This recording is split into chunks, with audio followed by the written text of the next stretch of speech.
Hello and welcome to this interview segment. My name is Mustafa Muhammad. I will be talking to the Honorable Minister of Work, Architect Mike Onolomeme. Welcome, sir. Thank you very much, Mustafa. Sir, you have been inspecting and flagging of some roads across the country in recent times.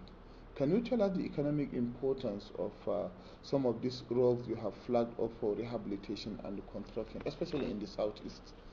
Well, you agree with me clearly that the Southeast has been underserved in terms of road infrastructure in the past 1 decade in this country. And as a major economic hotbed in the country, we needed to quickly address this particular shortcoming to facilitate commerce in the country and thereby empower our people, irrespective of where they are, because you notice the trend is for Nigerians from the various zones to always face the southeast in terms of commerce. I mean, the largest market, one of the largest markets in Africa is the Onitsha market, and our eastern brothers too are very entrepreneurial. They are very businesslike, and we needed to also open up the place so to ensure that we have many links to the southeast.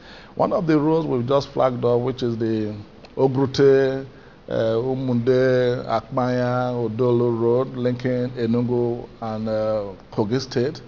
It's an interstate road, and the road is linking a number of agricultural communities and linking towns and villages on that corridor.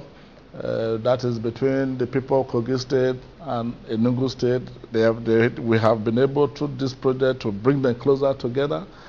And it is a thing of joy because roads unite communities, they facilitate movements of goods and services, and open up agricultural communities to the marketplace. And once you do that, one of the key things you will achieve is to ensure that even the farmers themselves become empowered. And that is what we talk about when we talk about transformation. Transformation is about the empowerment of the people.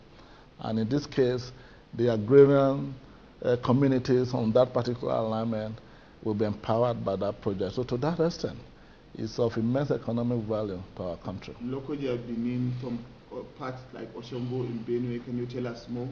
Well, for us, generally, as an administration, one of our objectives in the transformation agenda is to ensure that we're able to facilitate movement of goods and services between one part of the country and another. And since we came in, we've prioritized our program. First of all, we want to ensure that we're able to link the 6 geopolitical zones with dual carriageway so that Nigerians will be able to travel from one geopolitical zone to another in an unbroken chain of dual carriageway. That project is ongoing, and it is a project we will deliver on. We are upbeat that by the first quarter of next year, we'll be delivering the Abuja-Lokoja Road dualization project. We'll also be delivering the Onitsha-Enugu one. Already we have delivered the Onitsha or the dual carriageway, which will be commissioned shortly. And by the end of next year, at about the end of next year, we'll also be delivering the Kano-Maiduguri dual carriageway. And we have just commenced work on the Lokoja-Benin dual carriageway, which will, in essence, connect the dual carriageway from the east, the ones from the west with the ones in the north. And when that happened, Nigeria, for the first time, will truly enjoy the dividends of the transformation of the road sector in this country. And now, in the past, we had contractors collecting money, abandoning the job halfway or not doing it at all. Now we have contractors increasing the pace of work, which is kind of very unusual looking at the precedents of Works Ministry in the past. What exactly have you done to bring about this change? Well, we've tried to do things differently. First of all, we needed to let the contractors have our confidence. And one of the first things we did when we came on board was to engage the contractors in a very constructive manner. We engaged them. I mean, we told ourselves the home truth. Where they were not doing well, we made it known to them.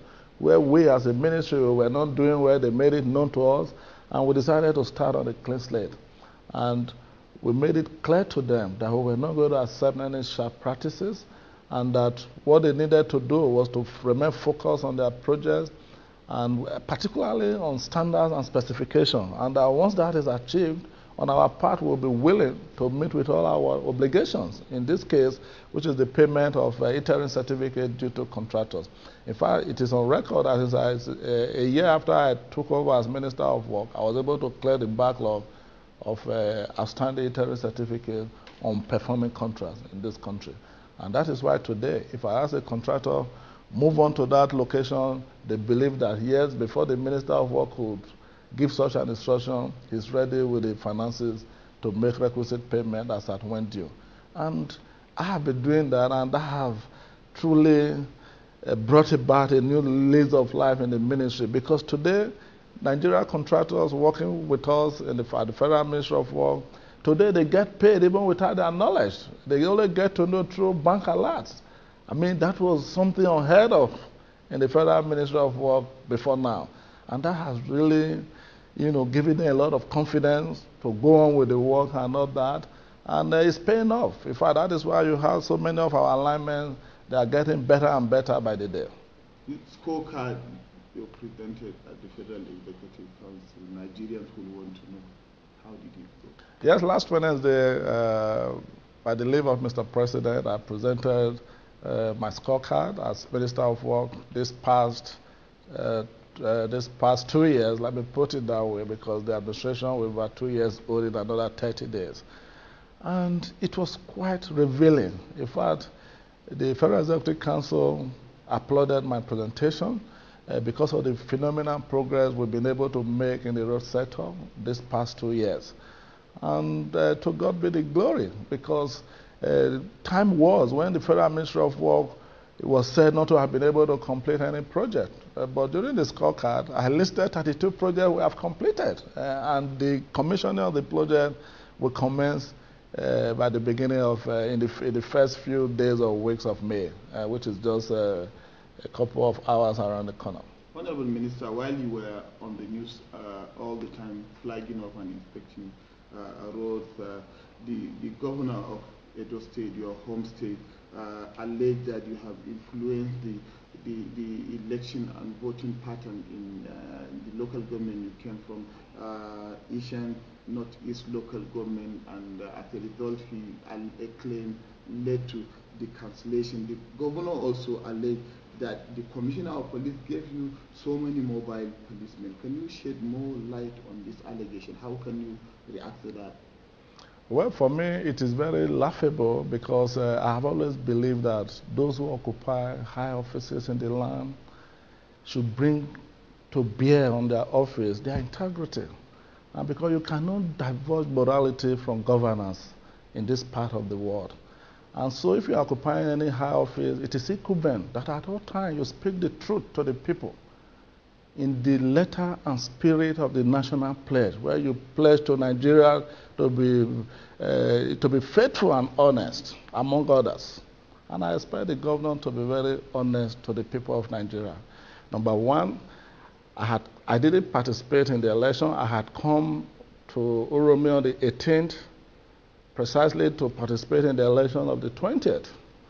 But unfortunately, it was clear to us that that election was not designed to be free and fair. I mean, how else could you explain, as a voter and as a leader of the PDP in my local government area, I came to the polling booth at level, thinking that by then the process would have commenced, because I was aware that about 10:30, the people from Benin, from ESSEC, they were already at Uromi. So the agent told us, and we went to our various booths, and I went to my booth after waiting for 2.5 hours. It was about 2 p.m. There was no voting material, no electoral officers. So I put a call through to our agent, who said they were still at the police station at Uromi, and that something was amiss. I said, what was it? And he said, some of the result sheets and ballot papers they were given at ESSEC office in Benin were missing, because our agent was a very competent agent. He's a lawyer by profession, so he knew his onions. And he insisted on checking all the electoral materials before being dispatched to the various polling booths. And he discovered the fraud. So at that point, after waiting till about 2 o'clock, I now decided to see for myself what was going on at the police station. And I went to the police station just with my official convoy. And I've met the security agents, the security officers, the DPO, the head of the State Security Service, and the civil defense. I said, what was the problem? And I was told that between Benin City and Uromi, somebody somewhere removed some of the result sheets and some ballot papers because they were serialized. And our agent, who is a lawyer, discovered that some were missing. And he insisted that they must be found and replaced before these materials are distributed to the board. And I said, well done, that is the right thing to do. And I said, well, until that is done, once they're able to get the paper, of course, voting could start. And I left there to the field again. I didn't even waste time there. And my VIP police that were with me are policemen from the VIP protection unit, the blue beret people. They are not mobile policemen. You are not given any policeman by the commissioner? As a matter of fact, I do not, if I see the Edo State Commissioner of Police today, I will pass him because I don't even know him. The only incident that brought me close to the commissioner happened on Thursday the 18th when I arrived in Uromi. In the evening of that same day, I got a report from my village where the honorable member representing my constituency also hails from, and called me that an ACN chieftain in my local government area disrupted, a house-to-house campaign that was mounted by the PDP candidate in the World War II. They were firing guns. He had about 7 mobile policemen. They collected the pellets of the expended pellets that were fired. They collected them. And the honorable member put a call through to the commissioner of police, who said he didn't give any policemen to any chieftain of the ACN, but these policemen were identified, and the commissioner dispatched a team to find out who they were. These 7 policemen were traced to the mobile policemen in the government house pool in Benin City.